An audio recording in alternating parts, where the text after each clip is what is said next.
I'm Michael Riesman. I'm here for the Festival of Minimalist Music that's taking place in Eindhoven and Amsterdam. And I'm going to perform music by Philip Glass, his score to the film Dracula, which was composed when the Universal Pictures, the copyright holder, decided to release a new edition of Dracula, and it didn't have a score originally.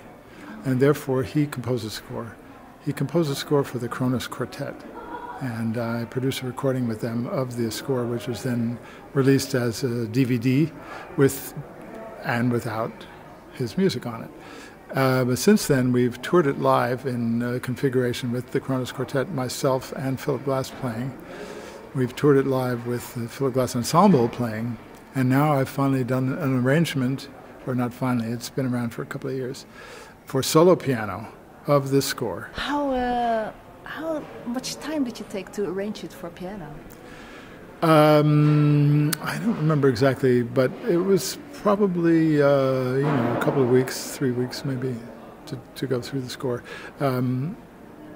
It being originally written for a string quartet, that's something that you can do quite well as a piano arrangement. It's not that many voices to cover, and I have sort of creative ways that I was able to basically get all the music onto a piano. And I've been doing quite a lot of these arrangements for solo piano now. The first one I did was the music from the film The Hours, which was for piano and strings originally, and I made an arrangement of that for solo piano and recorded it. And then I did this one, Dracula, and I've since done another album of solo, which I recorded this version that was released also. And then I've done another album of arrangements from different other film scores, Philip Glass, for solo piano. So. And do you have to deal with limitations of the piano? Or? Well, I don't feel that it's really that limited. Piano is capable of just about everything, except sustained lyrical playing. But you sort of get used to it when you listen to piano. You accept the fact that it's just a percussive instrument, but it can be expressive. And a number of people have told me that they prefer my piano arrangement of Dracula to the original with strings, with the Kronos Quartet, because it's more sort of intimate. And the other thing is that when I'm doing this performance, I have much more freedom to do things, solo pianistic things of rubato and expression that, it's much harder for a group to do. So there are certain advantages of being a solo artist. And did you have to see the movie over and over again?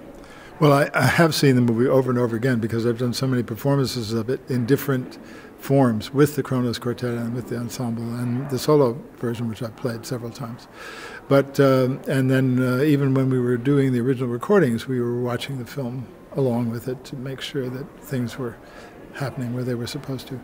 And but yes, I had to do a special study of the score to be able to do the piano performance with it, basically notating in my music things that were happening on the screen so that I was able to not have to use a click track or something artificial to follow, but just simply follow from the action on the screen. So I have no indications of where cuts are. There's also a lot of dialogue in the film, and so I have indications of dialogue with it, where this line comes relative to where I am in the music, accurate to, within a fraction of a second.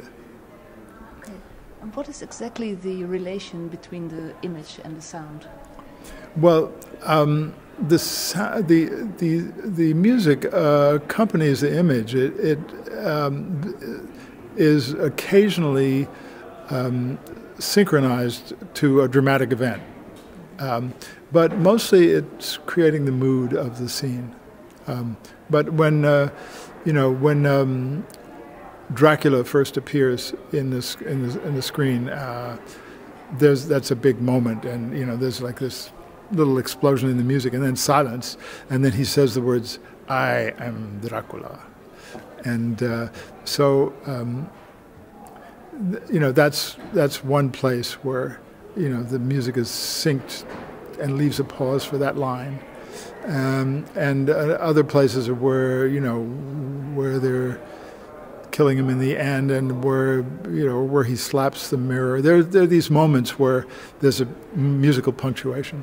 But most of the time, Philip's music for film involves really not punctuating, but accompanying the emotional part of what's going on. Yeah, because it's minimal music, and minimal music is not really expressive or dramatic. Well, I would say that minimal music is not really so applicable to this or any of Philip's later music. He comes from minimalism, and there is a lot of repetition, but this is actually romantic, dramatic music. It's really not falling into the minimalist genre like the early pieces of Music in 12 Parts or Einstein on the Beach. Okay. This is really not the same kind of music. It's his filmic music, which is much more expressive and romantic. Yeah.